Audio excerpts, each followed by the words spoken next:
loved. Lazarus was sick.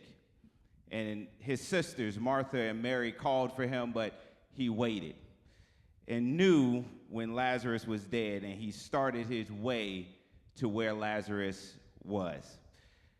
On his way, he was faced with Martha and Mary along his path, and both of the sisters said the exact same words. They said, if you would have been here, my brother would not have died.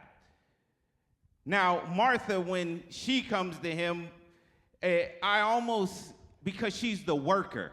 You know, Luke chapter 10, you see that she was working and she was mad that Mary was at the feet of Jesus because she had some things to get done. And I can almost imagine her tone was probably, if you would have just done your job and been here when we called you, I would not have to carry the weight of this loved one being lost.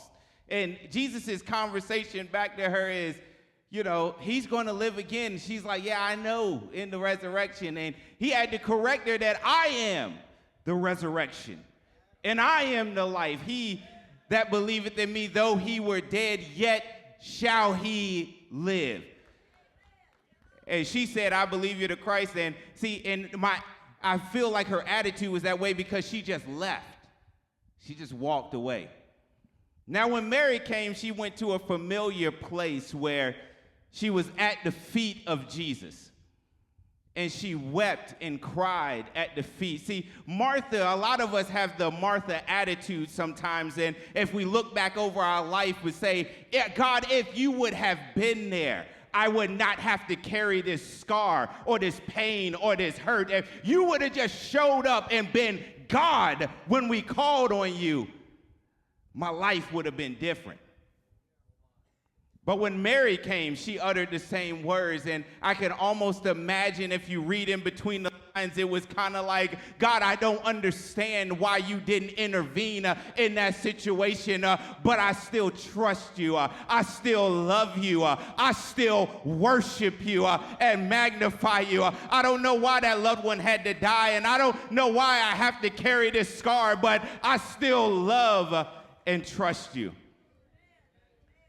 No matter which angle that you come from, Martha and Mary were both missing the key picture. They said, if you would have been here, but they said that in the presence of the one they wanted there. I don't know what you've been through in your life. I don't know what you may have gone through. I don't know why situations happen, and you may be angry or question God why he did certain things, but I want to let you know right now in this very house you are in the presence of the one true living God, and he is willing and he is able to touch and meet your need.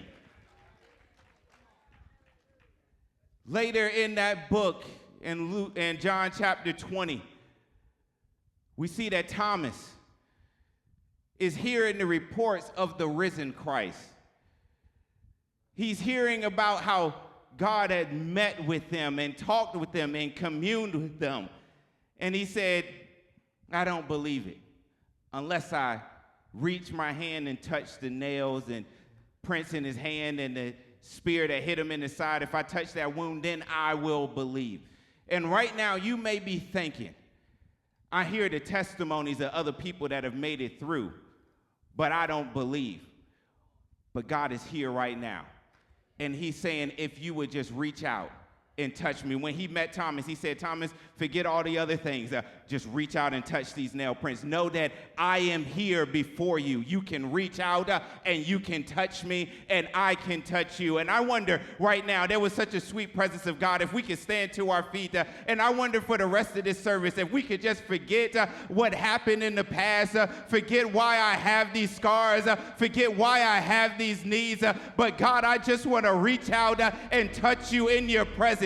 He alone is the one that can heal any manner of sickness and disease. But even if he does it, I just want to touch him. I just want to know that he's still real. He may not have shown up when I want him, but he's here right now. And I know everything will be all right. Come on, let's reach out and just touch him. Just lay your burdens to the side. God, I love you, Jesus. I magnify you, God. I worship you, Jesus.